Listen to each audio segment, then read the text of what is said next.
pergunta de onde vem esse olhar firme e seguro, quando tudo é desafio, quando tudo é tão escuro.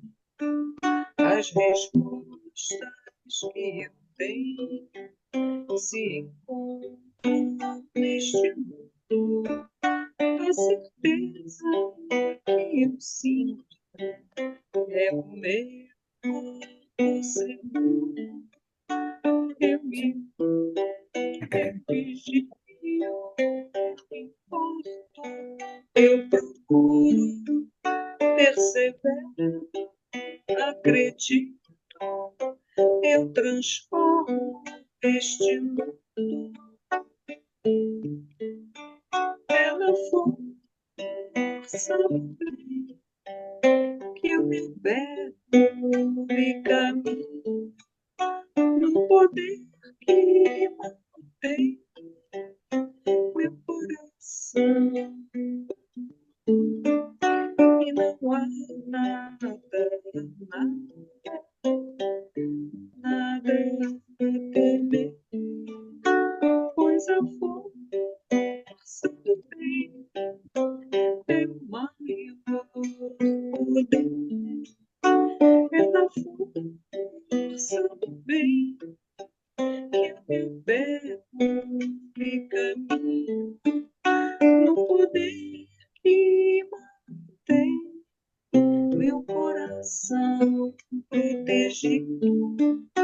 E não há nada, nada a temer, pois a força do bem é o maior poder.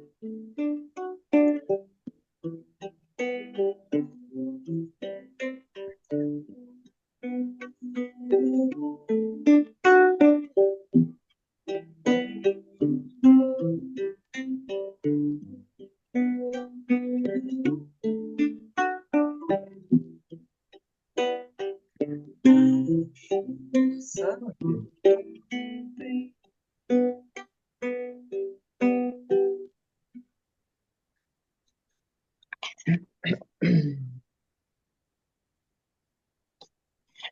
Vou ligar para o menino aqui. Não tá, isso aqui não está conseguindo mais.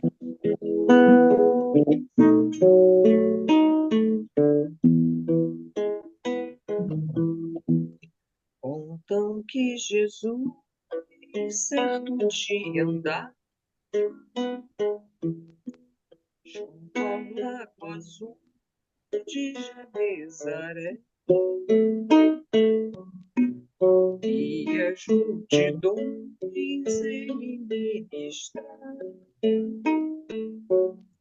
seus ensinamentos de amor e fé, com saliva e loucura dos céus, junto ao velho tanque de Siloé, numa tarde linda de primavera, dos quais prodígios ele fizera na cidade santa de Nazaré. Amém. Foi o bom Jesus que nos ensinou junto ao lago azul de Genezaré. Caridade, amor, vontade, luz, verdade e fé. Tanto em Jerusalém, quanto na Betânia e Genezaré. Ele foi caminho, verdade e vida, como ainda foi o Jesus que nos ensinou junto ao lago azul de Genezaré. Caridade, amor, vontade, luz, verdade e fé.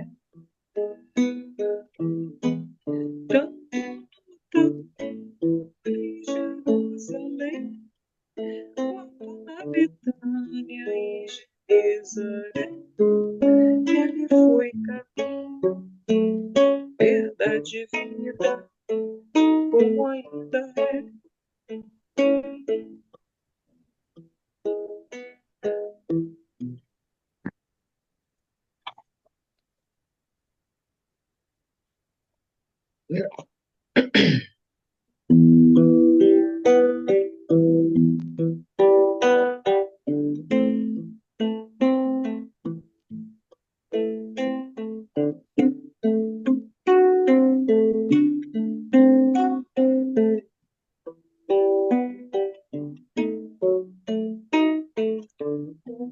Estimamos nosso bom Deus te guarde.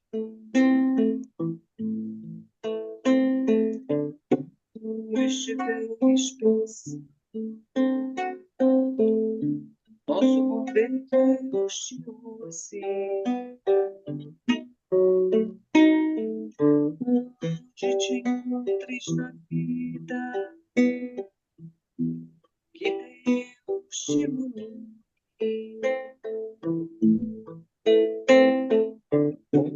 Quem esteja em si, nosso Senhor te guie.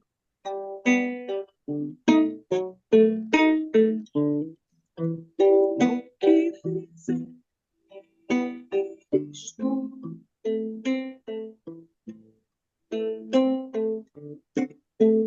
peço a Deus que possa te ajudar. Em cada passo teu,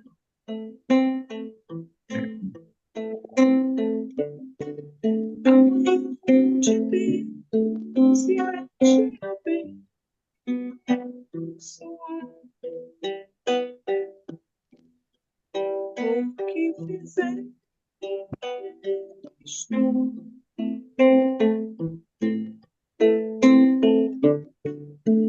peço a Deus que possa te ajudar. Em cada passo teu,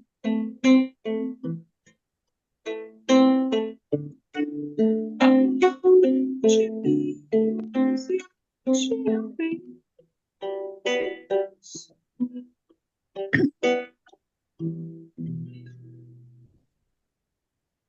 Boa tarde, amigos, sejam todos bem-vindos. Vamos então começar o nosso grupo de estudo. Vou pedir a Verônica para hoje fazer a nossa leitura e a nossa prece inicial.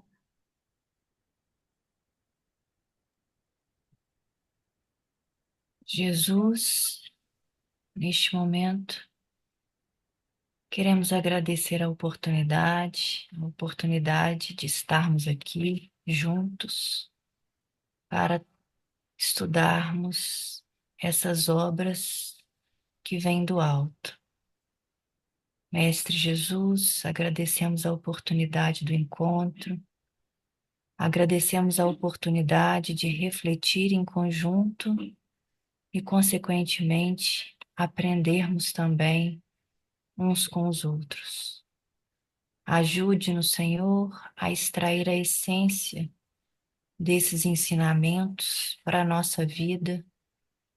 Inspire-nos, Senhor, no nosso dia a dia, na nossa rotina, para que possamos estar conectados contigo. Ajude-nos, Senhor, a promover essa conexão, esse intercâmbio com o mais alto, a elevar a nossa vibração, melhorar os nossos pensamentos, iluminar um pouco as nossas emoções, a nossa mente. Ajude-nos a educar a nossa vontade, Jesus, de acordo e através desses estudos, para que possamos perceber a vontade maior que rege e impera nas nossas vidas. Mestre Jesus, tutela-nos o dia a dia, a nossa família, as pessoas que conosco convivem, para que possamos, Mestre, ser um ponto de encontro com elas e com Jesus. Mestre querido, abençoa-nos o nosso propósito. Ajude-nos, Mestre, a perseguir esse ideal de melhoria, de transformação íntima. E assim, Senhor, fique conosco, que assim seja.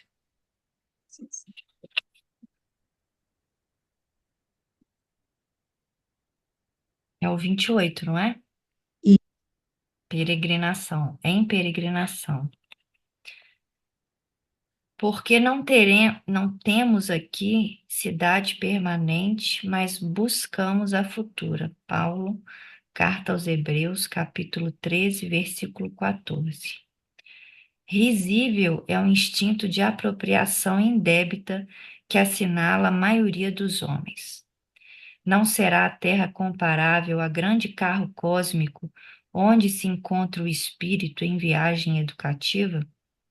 Se a criatura permanece na abastança material, apenas excursiona em aposentos mais confortáveis. Se respira na pobreza, viaja igualmente com vistas ao mesmo destino, apesar da condição de segunda classe transitória. Se apresenta notável figuração física, somente enverga efêmera vestidura de aspecto mais agradável, através de curto tempo, na jornada empreendida. Se exibe traços menos belos ou caracterizados de evidente imperfeições, vale-se de indumentária tão passageira quanto a mais linda roupagem do próximo na peregrinação em curso. Por mais que o impulso de propriedade ateie fogueiras de perturbações e discórdias na maquinaria do mundo, a realidade é que homem algum possui no chão do planeta domicílio permanente. Todos os patrimônios materiais a que se atira, ávido de possuir, se desgastam e transformam. Nos bens que incorpora o seu nome, até o corpo que julga exclusivamente seu, ocorrem modificações cada dia, impelindo-o a renovar-se e melhorar-se para a eternidade. Se não estás cego, pois, para as leis da vida, se já despertastes para o entendimento superior, examina a tempo onde te deixará provisoriamente o comboio da experiência humana nas súbitas paradas da morte. Bom, Emmanuel vem trazer aqui para nós, né? E ele coloca aqui, e acredito que todos nós, na condição de que não somos mais cegos, né? Se não estás cegos, pois, para a lei da vida, se já despertastes para o entendimento superior, que de alguma forma a gente já consegue ver ou perceber alguma coisa, se não sequer nós estaríamos aqui, né, estudando, tirando esses momentos para refletir de assuntos que não são exclusivamente do mundo. Então, ele faz essa chamada para que a gente possa examinar onde esse comboio que ele, em termos figurativos, ele colocou todos nós dentro de um trem, né? Cada um ocupando um vagão, uns dotados de maiores condições materiais, outros menos, um dotados de beleza, outros sem, e cada um vai parte para o mesmo rumo, né? Que é rumo à eternidade, rumo às paragens espirituais, que é o nosso destino, é o destino de todos, independente das circunstâncias. E aí ele pede no final: examina a tempo onde te deixará provisoriamente o comboio da experiência humana nas súbitas paradas da morte, porque nós estaremos, quando aportarmos após as paradas da morte, onde estiver nosso coração, né? Então lá nós permaneceremos, estaremos, pelo menos por um tempo, e é por isso que ele fala para analisarmos a questão dos nossos pensamentos, da nossa posse, daquilo que a gente realmente entende por necessário na vida, porque ele coloca aqui, né, como exemplo, que tudo é provisório. E até a primeira frase que ele começa o capítulo, risível é o instinto da apropriação indébita, que assinala a maioria dos homens, ou seja, risível no sentido assim, de que é ridículo a gente achar que a gente tem propriedade de alguma coisa, né? Quando ele coloca que sequer o corpo que a gente tem, na verdade, é nosso, né? O que temos são as nossas aquisições, o que temos são os nossos valores, porque o resto, tudo se encaminha para a degradação, né? Aquilo que Emmanuel fala, tudo que o olho humano vê ou está morto ou está morrendo. E, na verdade, é isso mesmo. Porque tudo vai passar, né? Os cargos, os títulos, os bens que ele colocou aqui, né, que estão vinculados ao nosso nome, o nosso corpo, porque, para resumir, ele coloca aqui: a realidade é que o homem algum possui no chão do planeta domicílio permanente. Então, assim, o nosso domicílio não é aqui. Então, não deveríamos concentrar todas as nossas energias em questões puramente materiais, né? Ou do mundo. Acho que é isso, completem aí. É isso mesmo. Alguém gostaria de falar alguma coisa? A verdade é que a gente sabe de tudo isso, mas agimos e nos comportamos como se tudo aqui fosse, digamos assim, eterno, e nós fôssemos proprietários definitivos, enfim, a gente não consegue, eu digo assim, nós somos espíritas, mas a gente ainda não consegue agir como um ser que vive na Terra, consciente de que sua pátria é na espiritualidade. A gente vive agarrado a tudo que achamos que nos pertence. E ele, quando usa essa expressão que você já destacou mesmo, risível, que é ridícula essa nossa pretensão de proprietários, né? É, é para a gente pensar mesmo, né? Bastante.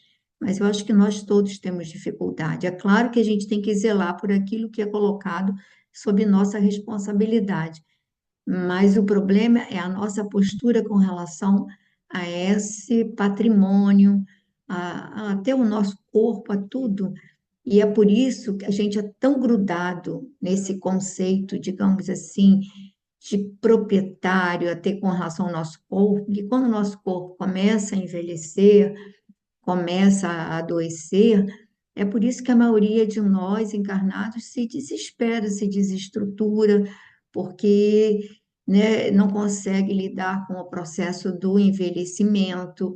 A gente tem uma dificuldade enorme, e exatamente por causa desse nosso equívoco, quer dizer, embora nós somos espíritas, ou pelo menos nos dizemos ser, mas agimos tão apegados a tudo, né? Tão apegados a tudo, que aí a gente fica imaginando quem não tem essa concepção deve ser muito desesperador encarar a transitoriedade de tudo, tudo no planeta, tudo é transitório, não é? Aliás, no próprio movimento do universo, tudo é transitório, né? Tudo está em movimento permanente. E aí só o espírito, ele é imortal, e aí aquela tal história, né? Enfim, e aí ele vai falar das milhares de situações, de fogueiras que nós acendemos em função dessa luta para preservar um patrimônio que é transitório, enfim, temos às vezes desgastes enormes em família, nos desestruturamos por causa, às vezes, de um patrimônio, de uma herança que fica, e a família acaba com os vínculos de afeto, de amizade, por disputas em função de um bem transitório. E aí abalamos algo que poderia ser definitivo, que são os afetos, as afeições, né? Tudo isso, né? Mas se vocês quiserem falar, ainda tem uns 3 minutinhos. Quem quer falar alguma coisa a respeito? Alguém quer falar? Lúcia, Verônica, já falou, mas já, Glorinha, o pessoal aí. Rosana está aí com o olho arregalado, né? Todo mundo fica assim, eu acho que, eu digo sempre, a gente age como se não conhecesse a filosofia espírita de verdade, né? Alguém mais quer falar? Ninguém? Então, nós vamos para 50 anos depois, a gente está finalizando aquele primeiro capítulo,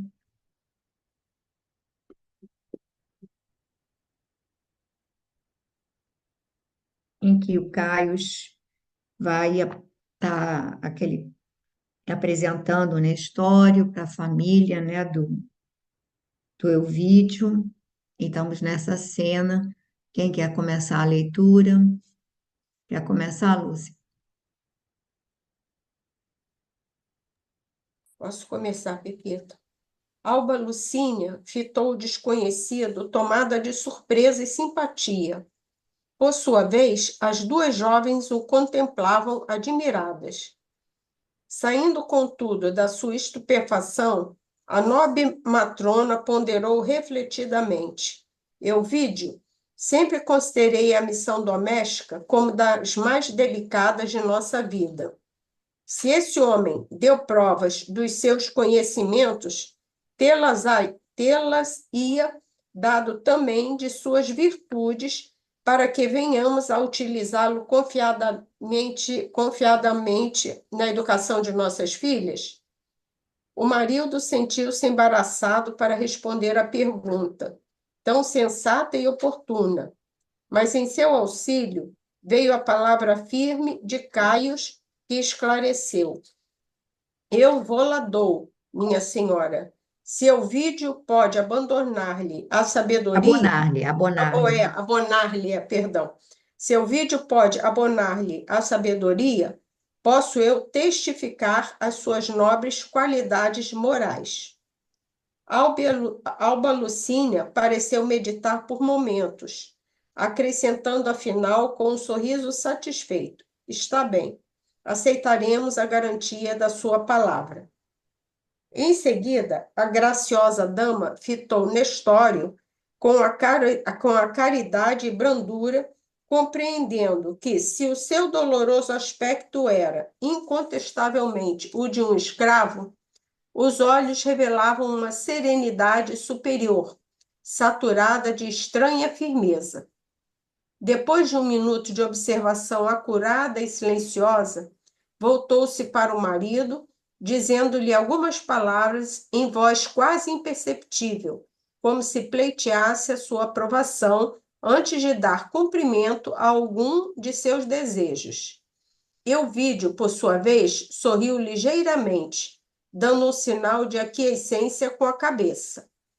Voltando-se então para os demais, a nobre senhora falou comovidamente. Caius Fabrícios, eu e meu marido resolvemos que nossas filhas venham a utilizar a cooperação intelectual de um homem livre. E, tomando de minúscula varinha que descansava no bojo de um jarrão oriental, a um canto da sala, tocou levemente a fronte do escravo, obedecendo às cerimônias familiares com as quais o Senhor libertava os cativos na Roma imperial, exclamando: Nestório, nossa casa te declara livre para sempre. Filhas, continuou a dizer sensibilizada, dirigindo-se às duas jovens, nunca humilheis a liberdade deste homem, que terá toda a independência para cumprir os seus deveres. Caius e Elvídio entreolharam-se satisfeitos, enquanto Elvídia cumprimentava de longe o liberto com leve aceno de cabeça. Altiva, Célia aproximava-se do alforriado, que tinha os olhos úmidos de lágrimas, e estendeu-lhe a mão aristocrática e delicada, numa saudação sincera e carinhosa. Seus olhos encontraram o olhar do ex-escravo, numa onda de afeto e atração indefiníveis. O liberto, visivelmente emocionado, inclinou-se e beijou reverentemente a mão generosa que a jovem Patrícia lhe oferecia. A cena comovedora perdurava por momentos, quando, com surpresa geral, Nestório se levantou do recanto em que se achava e, caminhando até o centro da sala, ajoelhou-se ante os seus benfeitores, osculhando humildemente os pés de Alba Lucínia. Pode comentar. Pepita, eu vou te pedir para você comentar pelo seguinte, eu estou um pouco perdida nos personagens ainda, entendeu? Eu até estava aqui lendo e tentando captar aqui ao mesmo tempo, por isso eu até podia até talvez ter errado coisa aí, mas ainda não consigo. Eu perdi uns estudos aí anteriores. Eu acho que o que a gente percebe aqui é já a descrição da Alba Lucínia, né? Como assim, ele vai falar da nobre senhora, ele usa alguns adjetivos sempre para, digamos assim, colocá-la numa condição de maior sensibilidade, de um coração nobre, humano, e aí tanto é que no parágrafo anterior, que a gente ia até recapitular, quando ele é apresentado como um presente, aí ela pergunta um escravo. Pergunta a senhora com entonação de piedade. Aí depois o escravo é elogiado e ela fica assim, ela ficou desconhecida, tomada de surpresa e simpatia. Então a gente vê primeiro o vínculo do Nestório, não só ao Elvídio, que a gente já fica sabendo que o Elvídio tinha sido amigo, né, do senador Públio Lentulus na outra encarnação, mas a gente percebe que ela também o olha, o vê com simpatia, com surpresa e simpatia. E aí depois ela questiona, bom, esse homem ele é muito inteligente, ele tem valores incontestáveis em termos intelectuais, mas e com relação às virtudes? Ou seja, ela fazia questão de que as pessoas vinculadas à sua família diretamente fossem pessoas de sentimentos nobres e éticas, né? E aí, o Caio Fabrício, que é esse amigo que vai ser futuro, né, marido de uma das filhas, grande amigo da família, ele vai atestar que sim, que o Nestório, dá a palavra de que ele é uma pessoa de nobres sentimentos, né? E aí ela vai dizer que ela olha para ele, que esse é a Lucínia, é a graciosa dama, olha só como Emmanuel sempre a define, como caridosa, como sensível, graciosa dama, fitou Nestor com caridade e brandura. E aí repara que os olhos, que apesar do aspecto dele de escravo, os olhos revelavam uma serenidade superior, saturada de estranha firmeza. Essas duas características a gente vai ver que são marcantes nesse personagem, na figura do nosso senador Públio Lentulus, depois Nestório, depois hoje o nosso Emmanuel. Então, mas naquela época ele já possuía essa superioridade digna, essa coisa. Então, serenidade superior saturada de estranha firmeza. E a gente viu que essa estranha firmeza ele possui já desde a encarnação dele como senador Públio Lentulus. A gente viu que ele enfrentou todos os embates sem titubear, sem reclamar. Ele, então, depois que ele tem contato com o Cristo, aí a gente vê uma resignação digna de todo louvor. Aí depois, mais adiante, ele vai se referir novamente a Alba Lucínia como a nobre senhora falou comovidamente. A gente vai vendo denominações, nesses epítetos, sempre a elevação na descrição dessa figura. Aí depois ele veio dizer, ela vai conversa com o marido e resolve que libertar o Nestório, ou seja, dar-lhe a liberdade para que ele trabalhe na família, para a família, mas na condição de homem livre, que é outro patamar. Eu acho que todo escravo deveria sonhar com a liberdade. E ele então, que já havia obtido a liberdade uma vez pelo antigo patrão dele, que o havia alforriado, mas que voltou a cair em desgraça e voltou a se tornar escravo, agora ele vinha novamente a ser alforriado. E aí ela ainda adverte as filhas, dizendo que elas tratem esse trabalhador, como, com dignidade, que jamais o humilhem, porque ele terá toda a liberdade na casa deles para cumprir os seus deveres. E aí ela vai falar também, que eu acho importante, é da maneira como as duas filhas agem, né?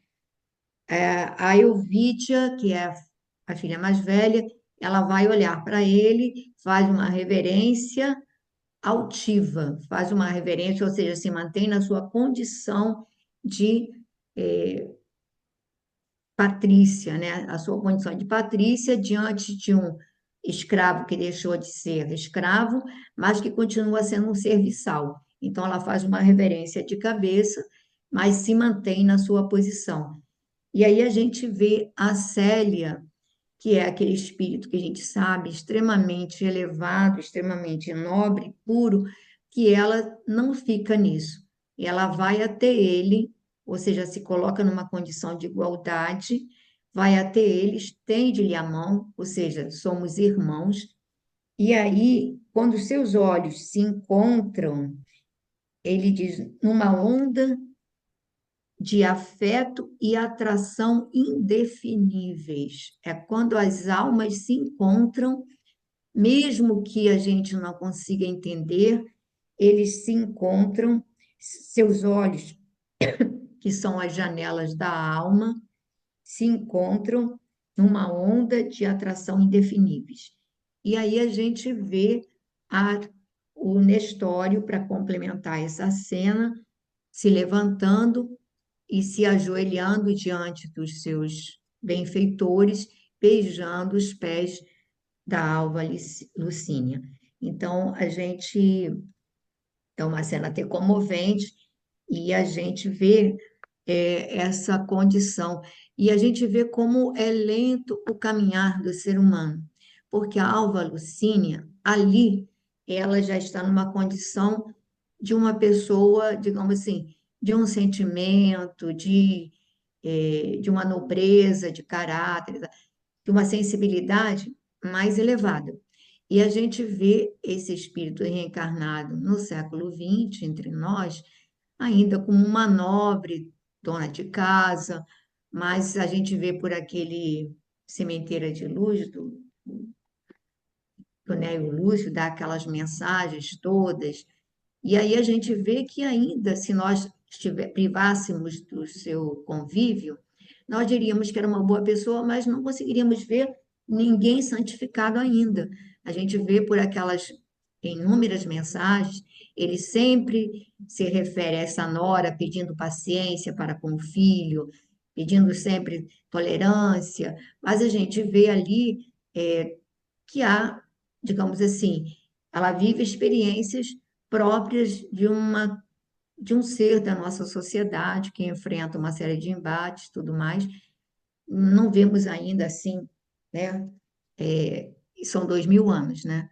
Então, a gente se olhasse, de repente, ela e o Públio Lentulus, a gente iria ver uma diferença bem grande ainda, né? Nessa condição. E aí a gente vê como o caminhar de cada um de nós é peculiar, é próprio, né? Alguns dão saltos maiores porque se propõem a sacrifícios mais extremos, né? A processos de renúncia mais profundos, né? E aí dão saltos maiores. E outros aí a gente vê ainda, mas a gente vê também, quem leu Renúncia, também os sacrifícios desse espírito, né, a nobreza dele. Então, eu acho que assim, a gente não consegue avaliar muito bem, só Deus mesmo. Mas alguém quer falar mais alguma coisa? Gente, quem já leu aí, quer tecer algum comentário? Laura chegou aí, quer falar alguma coisa? Não? Então, nós vamos pedir a Glorinha para começar o capítulo 2. Repita, será que alguém que está com um livro novo poderia me dizer em que página está?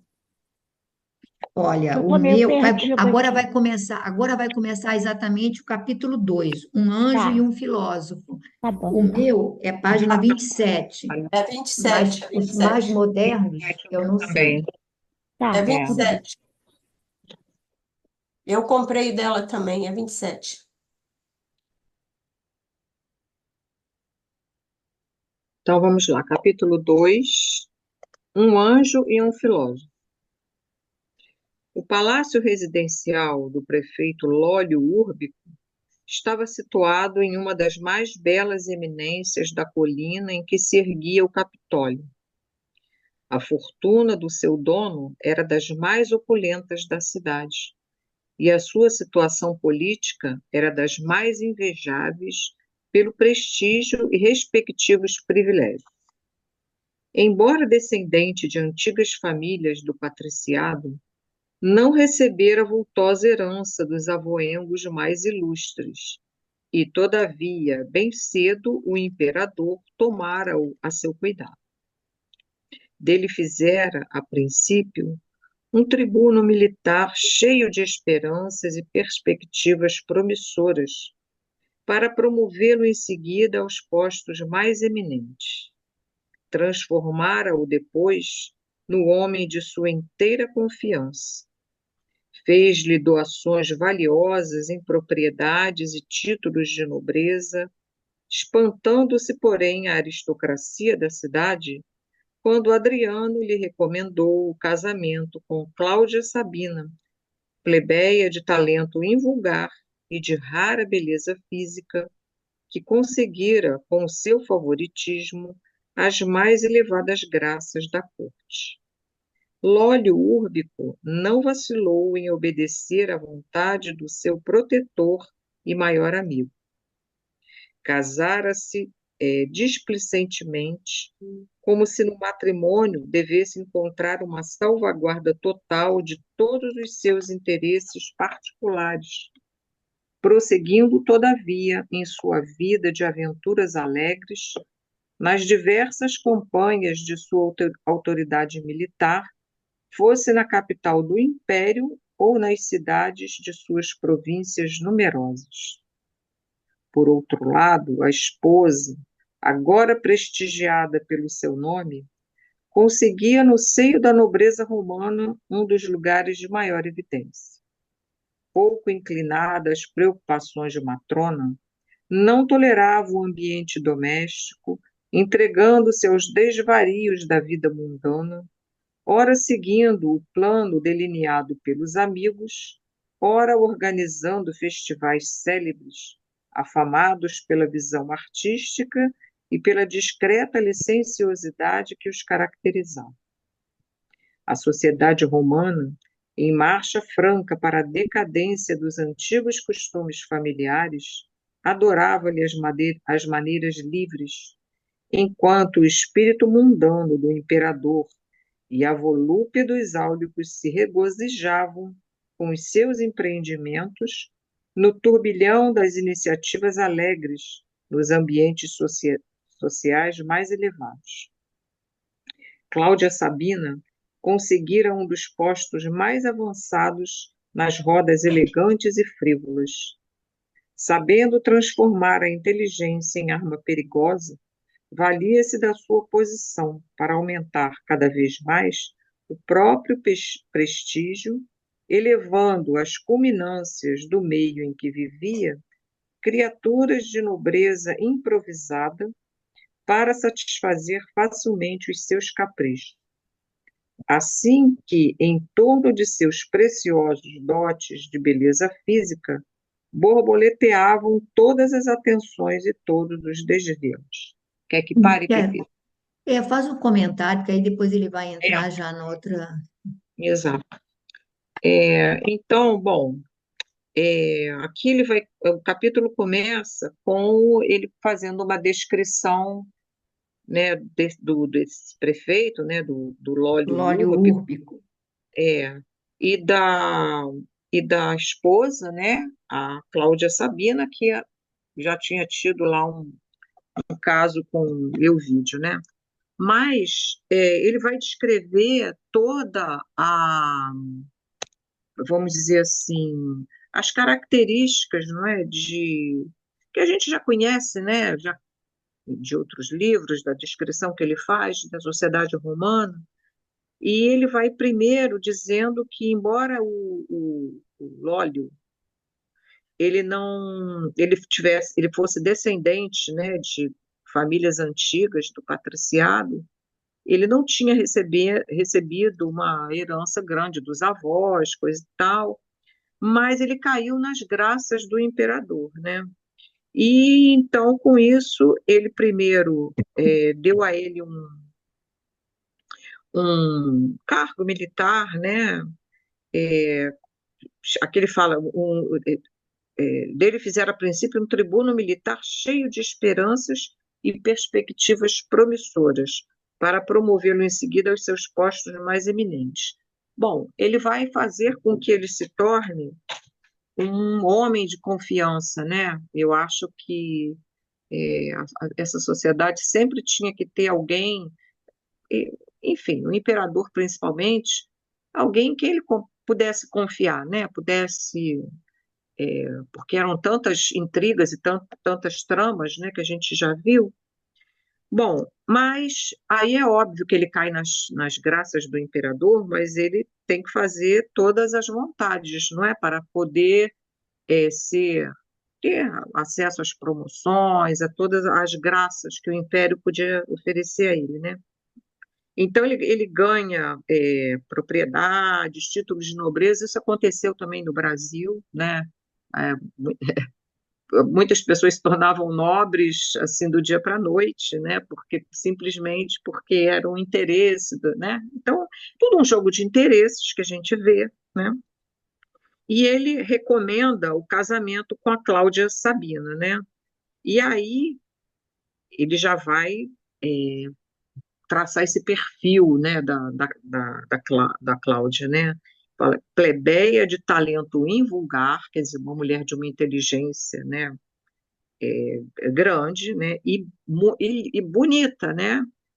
Então, tudo que abre portas, né, abria portas para ela, né? Então, caiu também nas graças da corte, casou-se com o Lólio Úrbico, e mas aqui também ele vai descrevendo, né, falando dos personagens e ao mesmo tempo a gente entendendo, né, como era a, a, a situação na época, né? Então ele diz que, embora ele usasse o casamento, né, como uma salvaguarda, ele falava dos interesses, né, ele casou atendendo a um pedido do imperador, e esse casamento ele usava como uma salvaguarda de tudo que ele, né, que ele queria ascender, né? Mas ele levava uma vida, aqui como a gente vê, né? Vida de aventuras, né? E a esposa, por sua vez, né, ele fala que não, pouco inclinada às preocupações de matrona, quer dizer, tinha toda a preocupação dela, né, que ele fala que dos desvarios da vida mundana, então festas, né, festivais, é, enfim, tudo que ele fala que era de uma licenciosidade, né? E depois ele vai também falar da decadência dos costumes romanos, né? Ele fala que a sociedade já estava rumando, né, para a decadência dos costumes familiares, e essa sociedade aplaudia, adorava esse jeito livre, né, da Cláudia Sabina, né? E ela, por sua vez, também fazia as suas tramas, né? Usava também as pessoas, não é, para ela distribuir aqui, elevando as culminâncias do meio em que vivia, criaturas de nobreza improvisada para satisfazer facilmente os seus caprichos. Então, usava, né, do seu prestígio, da sua condição de mulher, do prefeito, para conseguir também, provavelmente, dar cargo, distribuir cargos às pessoas, enfim, tudo que fosse de interesse, né? Mas eu acho que ele faz aqui é mesmo esse traçado moral, não é? Dessa aristocracia, né? Despreocupada, assim, né? Com alguns valores, né? E gozando a vida e fazendo tramas, tecendo tramas que pudessem satisfazer os seus interesses, né? Mas eu acho que é mais isso mesmo, né? E acho que ele Glorinha, vai fazer um a contraponto gente dela não com a. pode, sim, a gente não pode esquecer que ela era, digamos assim, favorita do imperador. E repara, quando ele deixa claro, Emmanuel faz essa observação, ele pede para que o seu prefeito case com ela, é para que ela possa ter livre trânsito na sociedade romana, porque, digamos, ela ser favorita, digamos assim, mas era uma plebeia, não tinha como, não sei se o Adriano era casado ou não era, mas de qualquer maneira ela não Era. era uma relação, digamos assim, oficial, mas todo mundo a conhecia. Agora, na hora que ela se torna a esposa do prefeito, ela passa a ter livre trânsito na sociedade ali, do patriciado, passa a ter passa a ser uma figura imponente. Então, ela precisava casar com uma figura de relevo e de confiança do imperador, porque aí ela passaria a oficialmente ser aceita nessa sociedade como, digamos assim, era a esposa do prefeito. Quem queria enfrentar o prefeito, a figura ali mais importante depois do próprio imperador. Então, esse casamento arranjado foi exatamente para isso, né? Para dar a ela, legitimar, digamos assim, o trânsito dela na sociedade e dar a ela essa posição de relevo, né? E aí a gente vai ver pelo desenrolar o vínculo dela com o próprio imperador, né? E, e assim, a gente vê a indiferença dela com o marido, quer dizer, uma coisa totalmente arranjada, né? Mas aí vocês podem É falar. uma conjunção de interesses, né, de todos, né, cada um com as suas razões, né? Verdade. Não, e aí ele vai traçar, ele depois ainda vai falar mais detalhadamente da Alva Lucínia. E aí a gente vai ter assim os dois perfis, né, dessas duas Faz um mulheres. contraponto das E duas, aí esse exatamente. contraponto é muito, muito importante, mostrando assim, olha, a condição de uma e da outra, né? Ambas disputando, né, mesma criatura, mas aí a gente vê a diferença, a distância que há entre esses dois espíritos, né? Quem mais que gostaria de falar alguma coisa a respeito? Ninguém? Não? Gracinha, quer ler um pouco? Posso ler, Pepita? Entardece. No elegante palácio próximo do templo de Júpiter Capitolino, paira um ambiente pesado de solidão e quietude. Recostada no divã do terraço, vamos encontrar Cláudia Sabina em palestra reservada com uma mulher do povo, em atitudes de grande intimidade. Atéria, dizia ela interessada e discretamente, mandei chamar-te a fim de aproveitar tua velha, tua velha dedicação numa incumbência. Ordenai, respondia a mulher de aspecto humilde, com o artificialismo de suas maneiras aparentemente singelas. Estou sempre pronta a cumprir as vossas ordens, sejam quais forem. Estarias disposta a servir-me cegamente em outra casa? Sem dúvida. Pois bem, eu não tenho vivido senão para vingar-me de terríveis humilhações do passado. Senhora, lembre-me das vossas amarguras no seio da plebe. Ainda bem que conheceste os meus sofrimentos. Escuta, continuava Cláudia Sabina, baixando a voz intencionalmente. Sabes quem são os lúcios em Roma? Quem não conhece o velho Quinéio, senhora? É Néio, né, que fala. Antes de me Néio, falar de... É Quinéio ou é Néio? Acho que eu é acho que é Néio mesmo, que Néio. no Quem não latim. conhece o velho Néio, senhora? Antes de me falar de vossas mágoas, devo esclarecer que sei também dos vossos desgostos devidos à ingratidão do filho. Então, nada mais preciso dizer-te a respeito do que me compete fazer agora. Talvez ignores que Elvídio Lúcio e sua família chegarão a esta cidade dentro de poucos dias, de regresso do Oriente. Tenciono colocar-te no serviço de sua mulher, a fim de poderes auxiliar a execução integral dos meus planos. Ordenai e obedecerei cegamente. Conheces Túlia Sevina, a mulher do tribuno Máximo Cunctator? Ela mesma. Ao que foi informada, Túlia Sevina foi encarregada por sua antiga companheira de infância de arranjar 2 ou 3 servas de inteira confiança e habilitadas a satisfazer os imperativos da atualidade romana. Assim, importa que te apresentes, quanto antes, como candidata a esse cargo. Como? Achais provável que a esposa do tribuno venha a aceitar o meu simples oferecimento, sem referência que me recomende ao seu critério? Precisamos muita ponderação neste sentido, Túlia. Jamais deverá saber que és pessoas da minha intimidade.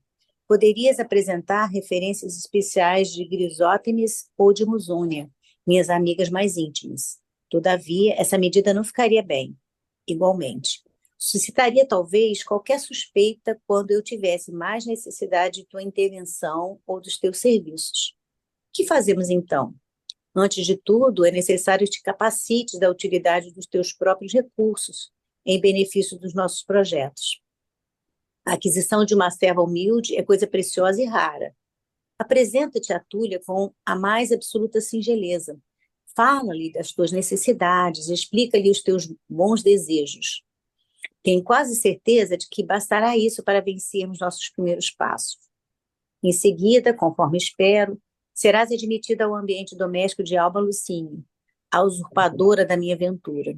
Servi-la-ás com humildade, submissão e devotamento, até conquistar-lhe confiança absoluta.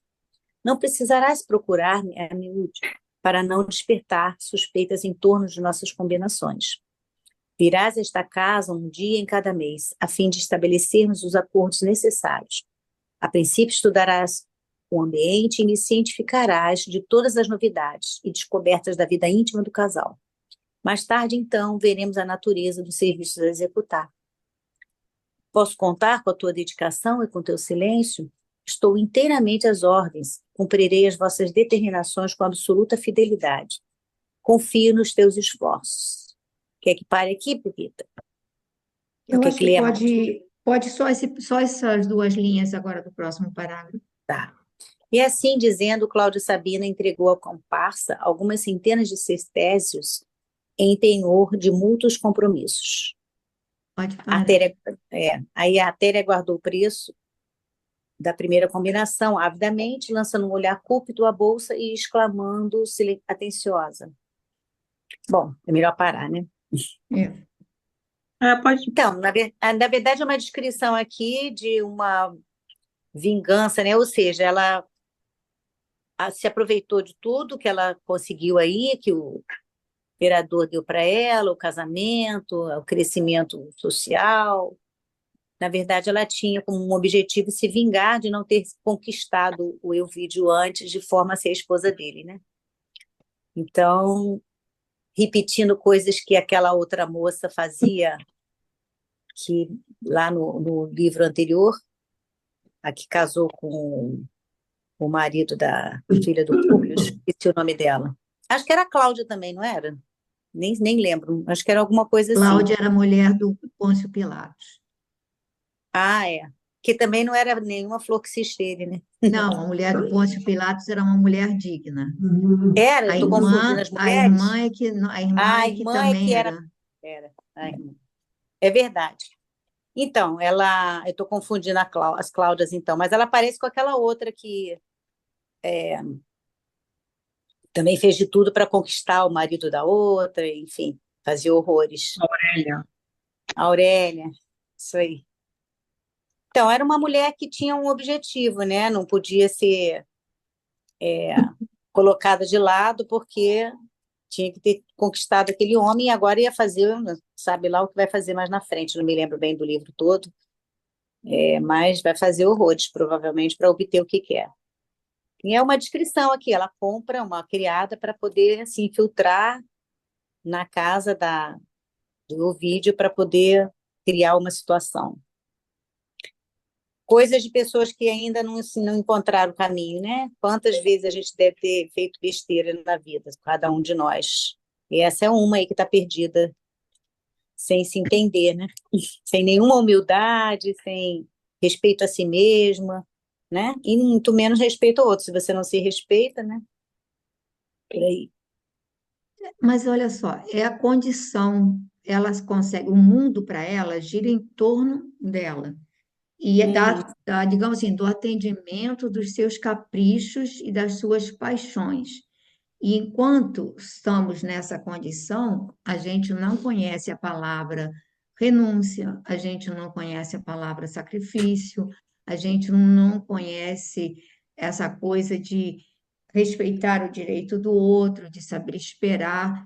E quando estamos nessa condição, a gente só faz bobagem, porque sempre vamos ultrapassar os direitos alheios, sempre vamos fazer bobagens, como você disse, e ela está determinada a se vingar.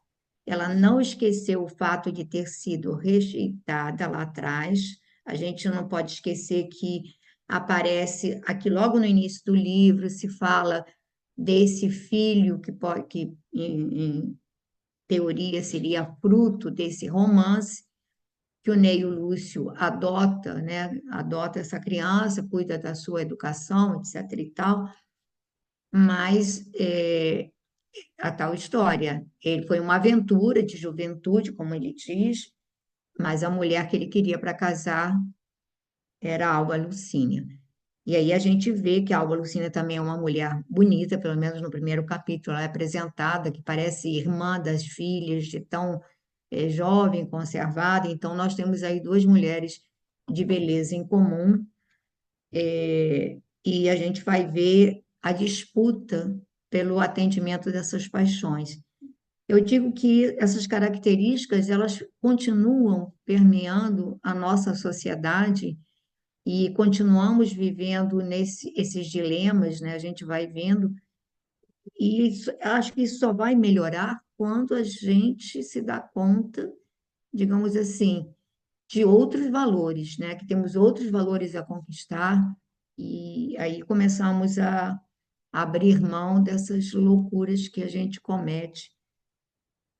Então, não dá. E é muito interessante, porque nesse livro que eu falei, Sementeira de Luz, as mensagens do Neio Lúcio, o livro todo são mensagens dele, né?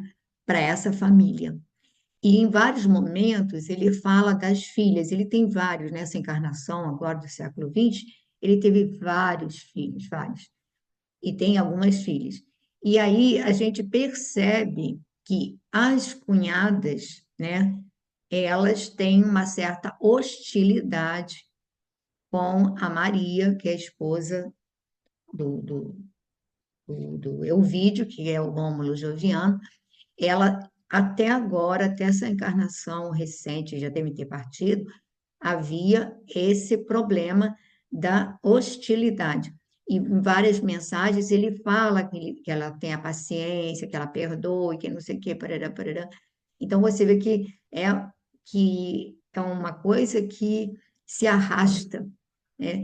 E me lembro que lá no final do livro, a Atéria pede para vir com ele, que ela só, acho que ela só vai conseguir mudar se ela conseguir vir como filha do Neio Lúcio. E a Cláudia Sabino automaticamente também vem nesse processo. Ele tenta, esse espírito se compromete a unir, porque a única maneira de curar cicatrizes do ódio e dessa revanche das paixões e tudo, só tem um caminho, que é o de um coração abnegado que se dispõe a acolher com amor. No caso, é ele que vai fazer esse papel, né, Lúcia? Em várias etapas reencarnatórias, várias. Então, a gente já está aqui fazendo, assim, um posicionamento do século XX, 2000 anos depois, praticamente. E aí a gente vê que esses conflitos ainda não foram totalmente cicatrizados. Não foram totalmente cicatrizados. Então a pessoa vem como condição, olha, você teve paixão louca por esse homem, mas agora ele é seu irmão. Então você não pode ter essa paixão, é seu irmão. Mas aí às vezes a pessoa fica com aquele amor possessivo com relação ao irmão, com aquele amor, né, com aquele ciúme, com aquele negócio, e você continua a criar situações, digamos assim, difíceis para a companheira, porque você ainda intimamente, né, algo inconsciente, você tem ainda hostilidade, né? Mas Quanto alguém, tempo que a gente precisa, né, Pepita? É uma coisa impressionante. Séculos e séculos. É. mas aí tem aqueles que têm determinação, como a gente viu o Públio Lentulus, que aí ele se propõe, bom, mas ele tinha Sim, sentimentos nobres, né? E se propõe a mudanças mais efetivas, né? Verônica, é. você está muito pensativa. Não, eu estou escutando, porque essa atualização do século XX aí dá uma embaralhada lá com esses nomes todos. Eu tenho que anotar. Eu também anotei umas coisas aqui para pesquisar. Pegar a tabelinha lá e Aquela pôr. tabela. É. Bom, então vamos prosseguir. Como é que está nosso tempo? Ainda temos tempo. Quem é que gostaria de ler? Quem se prontifica e a ler? Está pegando o livro, Rosana? É isso? Vai ler? Já estava prevendo meu nome. Eu vi você pegando aí para ler. Olha. Bom, e assim dizendo, Cláudia Sabina entregou à comparsa algumas centenas de sertécios em penhor de mútuos compromissos. A Téria guardou o preço da primeira combinação avidamente, lançando um olhar cúpido à bolsa e exclamando hortensiosa: Podeis estar certa de que serei vigilante, humilde e discreta.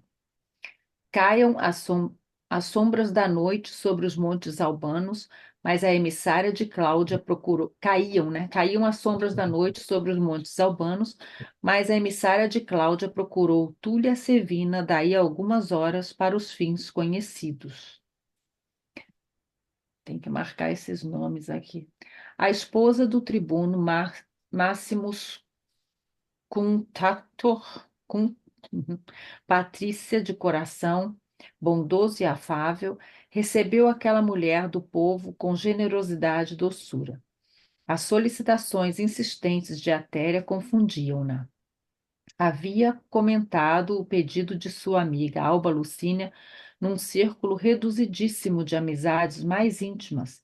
Entretanto, aquela serva desconhecida não lhe trazia recomendação alguma dos amigos com quem se entendera a respeito. Atribuiu, porém, o fato à tagarelice de alguma escrava que houvesse conhecido o assunto, indiretamente por meio de qualquer palestra despreocupada. A humildade e singeleza de Atéria pareceram-lhe adoráveis. Suas maneiras revelavam extraordinária capacidade de submissão, desvelada e carinhosa. Túlia Sevina aceitou-a e, apiedada de sua situação, recolheu-a naquela mesma noite, acomodando-a entre as suas fâmulas. Daí a dias, a porta de Hóstia apresentava singular movimento. Luxuosas viaturas encaminhavam-se para o porto, onde a galera de nossos conhecidos já havia ancorado. Continua, Pepe? Pode continuar mais um pouquinho. Nas edificações da praia ensolarada, estalavam os ditos alegres e carinhosos. Uma chusma de amigos e de representações sociais e políticas vinha receber Elvídio e Caius num dilúvio de abraços carinhosos.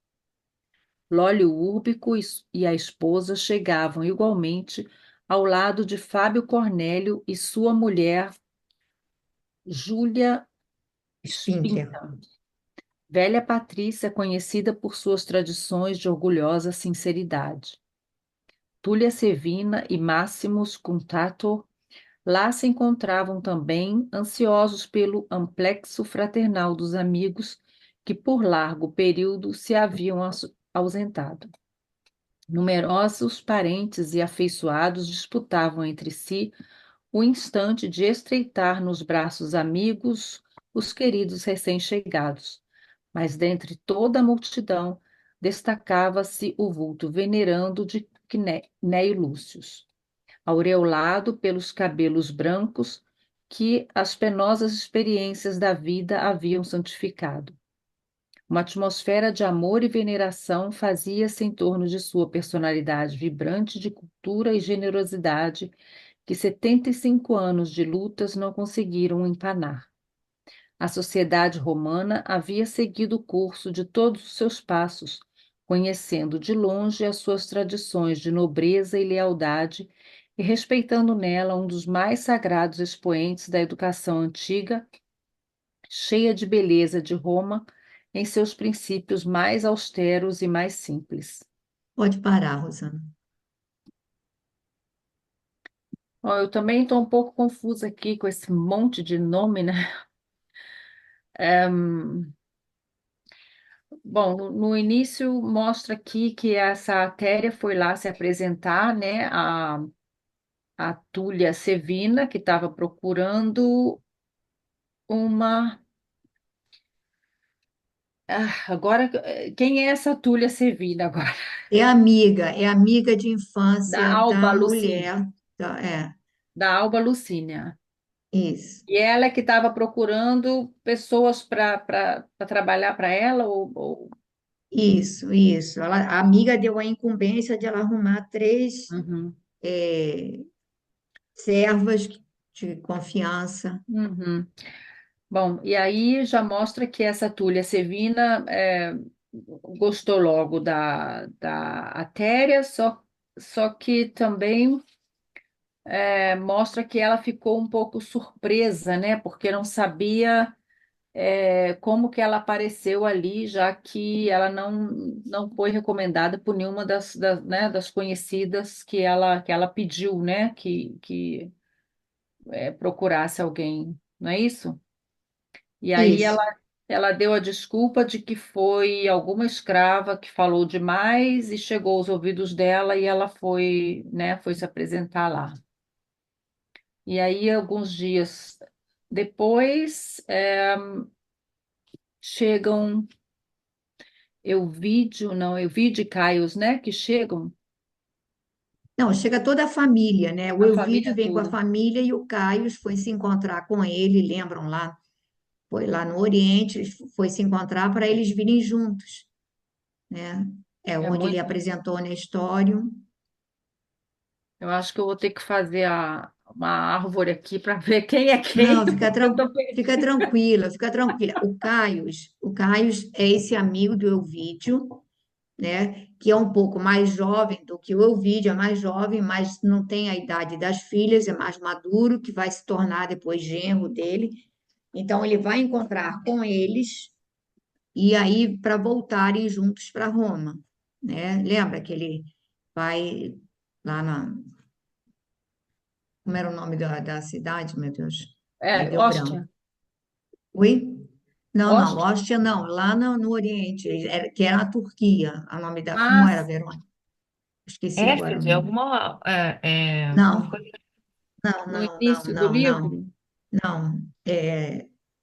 Não, é no início do livro, quando começa, estão lá nessa Esmirna. Esmirna, que atualmente é a Turquia, Acho que eu vou ter tá? que ler tudo de Mas é novo em para Éfeso isso, não é?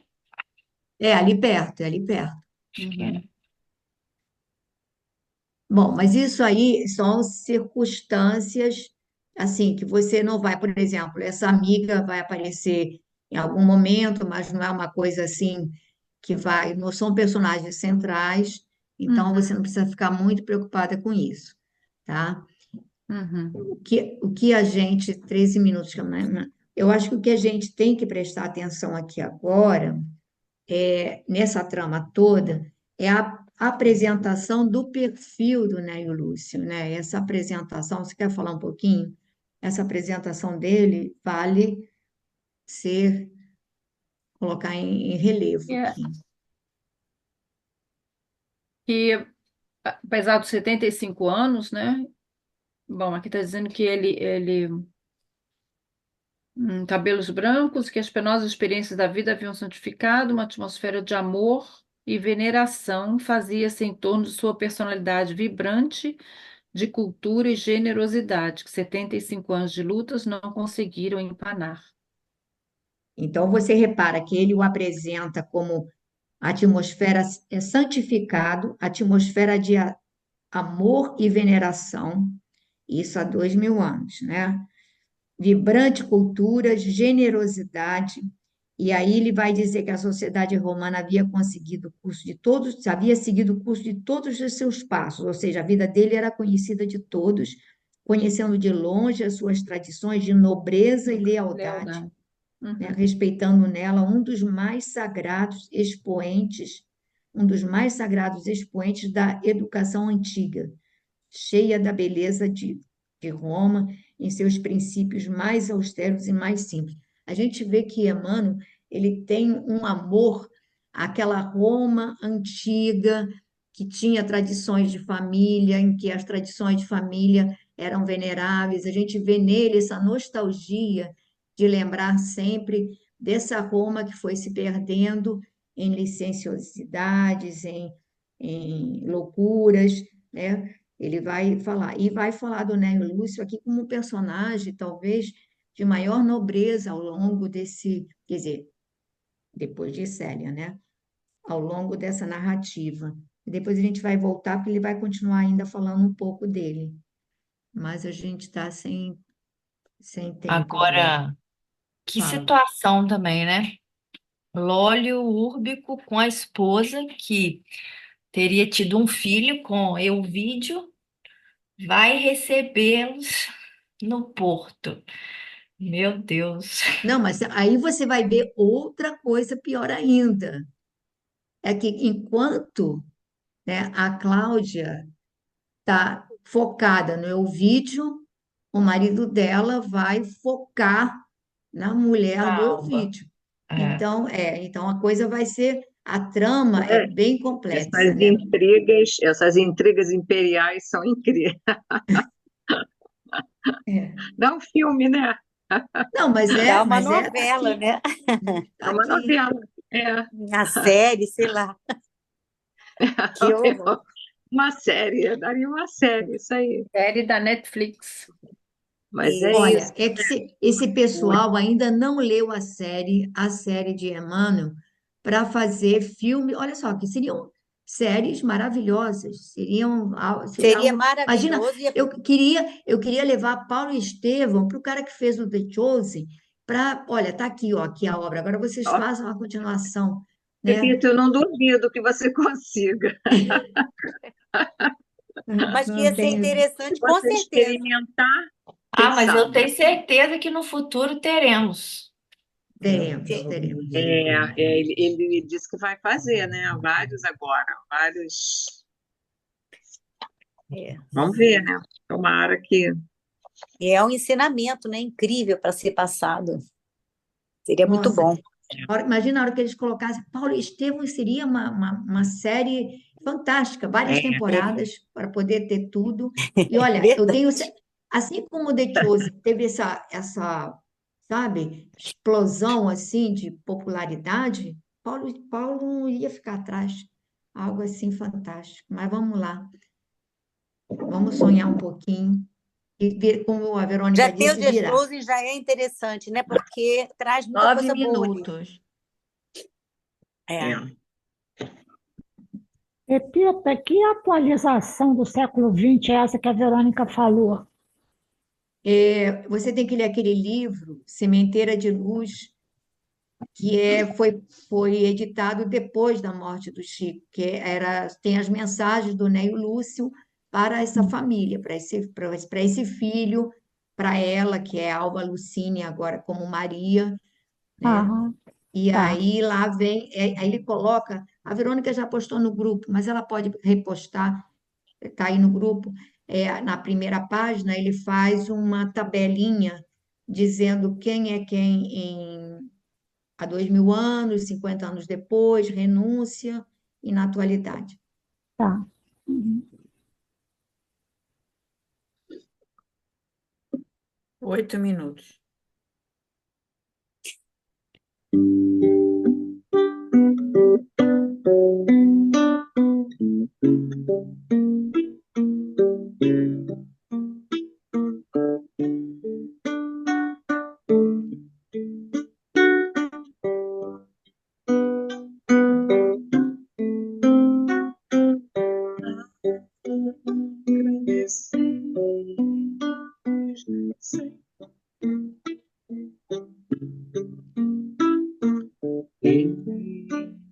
Estes momentos de paz,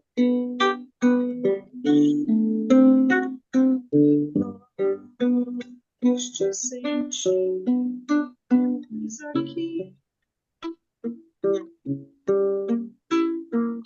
em vibrações fraternais na estrada vida, conduz ao bem, alegria e na dor. Seja nossa bandeira de luz,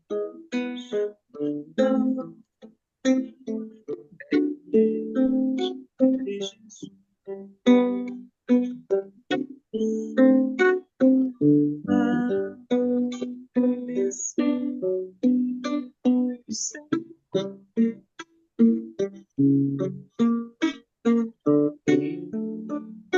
Estes momentos de paz, nós te sentimos aqui em vibrações fraternais na estrada conduz ao bem, na alegria e na dor. Seja nossa bandeira de Jesus.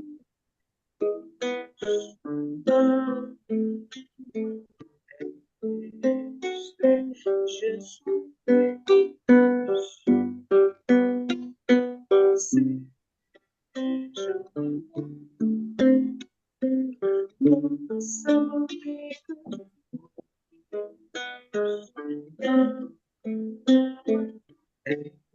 bandeira Jesus.